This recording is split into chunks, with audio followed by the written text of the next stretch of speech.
ضمت بالخليج بالسعودية، وانتم تقولون بالفنادق صح؟ قولوا لكم ما أقولكم. رجع انتقل لمصر، رجع انتقل لتركيا ينشر دعوة، وبو ناس بعده من الإصلاحيين رجال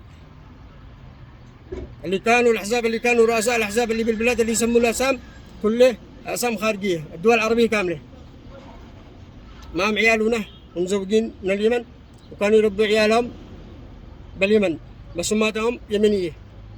مثل صدام حسين قال لكم أبو محمد ابنه واعلم بموته على أساس أنه خلاص انتهى وقته باليمن، يروح يستلم دولة.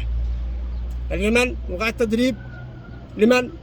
لا دول الأخرى، واليمن هي الدولة العظمى. والآن دحين من 2020 بداية استعادة الدولة، مشان ايش؟ استعادة الدولة من أجل أن السارق ينعزل، النصاب يتوب، الكذاب يعرف الله. الآن أنا البخيتي كلامه واقعي ومذكور بالقرآن. الله تعالى أمر قال إلى كل الفئة تفرقوا عنصرية. الحوثي يقول أنا من البيت، الإسرائيليين يقولوا إحنا أصحاب الحق، السلفية هم راضيهم بس اللهم يشدوا بسياسة إن إحنا أهل البيت، وكل واحد ينسب الثاني، والشعب اليمني هو الضحية، والشعب اليمني هو اللي يحارب، والشعب اليمني وهم جالسين كل واحد خابئ. والدولة اللي بالدولة مسلطين يوزوا الأموال حق الزكاة والجن والمجانين وهو بلا معاش. بأي حق تخدم وانت ما تستلمش معاش؟ ما إلى استلم معاش وخلوا أمك على ما انت ما تفسد، وإلى كسر الفساد. مثلا الحكومة اللي عند الحوثي فاسدة، والحكومة اللي عند الشرعية فاسدة، والحكومة اللي عند الانتقالي فاسدة. فسد الأرض والسماء.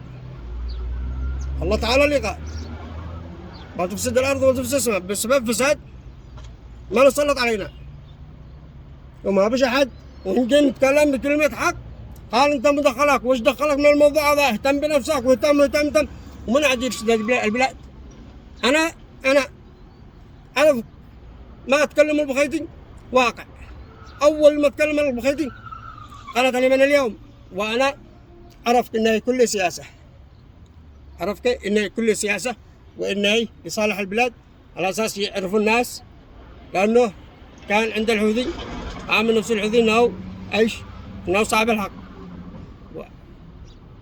السلفية نفس الطريقة، والإصلاحية نفس الطريقة، والقبيلة نفس الطريقة، والإسلام انتم بعيدين عنه كلكم الفئات اللي مسلطين على البلاد، أو مثلا الذين يشيرون بسم انهم بالعلم، أو كلهم الله تعالى ما أمنهمش ولا أعطيهم الحكمة.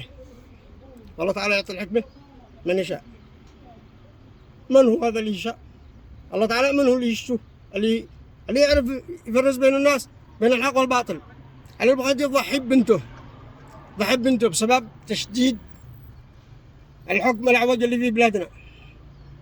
الحوثي استفدنا منه في داخل البلاد، كان يدخل البيوت، دخل البيوت عند النسوان الذي كانوا يردوهن بالأحزاب، يروح يتزوج أسبوع زمان شهر زمان ويطلع عليها بلاد لعدن لغيره ويعمل ويرجع يفلتوا له ويترجع خلاص ثالثة ترجع دور له حاجات بالحرام. والحوثي هتعهن وظفهن وخليهن تابعين، وهذه الحقيقة الشرعية ونفس الطريقة.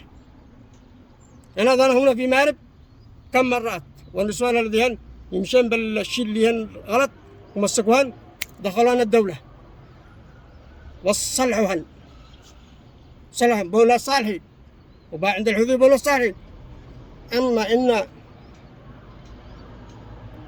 أثروا على ناس بشيء، لكن معانا اليوم تحت اليوم جاهزين حق 2011 اللي قلنا شو نغيرهم هم جاهزين، واللي فعل الثورة كلهم زنداني اللي عبد الله صالح، حميد الأحمر، عبد ربه ما اسمه كل الأطراف كله علي محسن هم اللي أسسوا الثورة، والثورة بلاد العرب كاملة في علومهم على أساس يوقع انقلاب سلمي. لكن إحنا بغينا رجعوا خصفوا البلاد، خصف طيران، غصب من السلط من دخل بقوة وإنه صاحب الحق تنضم معه. وهذا هو اللي هو البلاء. علي عبد الله صالح رجع الدولة على أساس مسك كل شيء وأعلن بموته على أساس كل واحد يرجع إلى رشده. لو ما انضمش للحوثي إن البلاد تدمرها كلها. لا تكذبوش، يعرفوا الحقيقة. ودخل الحوثي وخضع له، وبعدين رجعوا استسلموا، سلموا الحفظة ومسك بدل الحوثي، وخلي الحوثي شعار انتهينا الشعارات كلها، بقي الحوثي شعار لليمن. وفاسد اجلس يا فاسد، نفسد يصلح بك، اجلس يا فاسد يصلح بك. ويطلع القرآن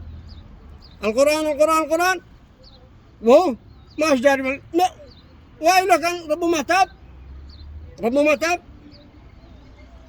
تاب الله له، ومن تاب الله له. وإحنا نعمل صفتنا من صفة الله، من تاب نسامح نغفر. أنا اللي حصل لي سوء، كم يمنيين الذي حصل لهم سوء بعضهم الزد شقاء عمره كامل، يعني مثلا كان غني والدمر. الغني يستغني والفقير يستدفق. ويهل بلادنا ونقول ليش البلاد ما تصلحش؟ ليش البلاد مات تعيش الناس. والبلاء هو بناء. الظالم يستاد ظلم، والصالح يستاد فقر، بسبب كثرة الوعي الفكر الذي كل واحد أنا الأعلى وأنا أحسن من حضرتك وأنا ليش أنت، فقط تنافس. وأسأل الله تعالى أن يفهموا الجميع ويرجعوا إلى رشدهم بشيء يرضي الله. والمسألة مسألة الجميع كامل. وأي واحد اللي كلموني وقالوا لي لا تخافش علي، لا تخافش، لأنه أنا بعد ما شوف كل شيء الباطل أعلنه، والحق هو الله، والله تعالى اللي أمر وأنا متوكل على الله. واللي لو أي حاجة مظلمة مني أو شيء أو إن أنا نلتم لأحد، أنا حر، لا انضم لأي أحد، أو إن أنا نهب أحد، أو إن أنا أفتري أحد، أو إن أنا أدور بعث أو أدور حاجة شيء. الله تعالى هو كل شيء. نذكركم الماء هو التعريف على الله. الله قال وجعلنا من الماء كل شيء حياء. اذكروا هذه بلا تحقق للناس بشيء أفكار تدمر وليس تعالج. والمعالجة أفضل لكم. رحمة محمد أقبل الناس كلهم. لو حتى يكون فاسق بنعالجه، أمريكي بنعالجه، يهودي بنصلحه بنخليه يسلم، جني بنخلوه انسي بأمر الحق، والحق هو الله. والسلام عليكم إلى مقاطع أخرى. أشرب بسم الله.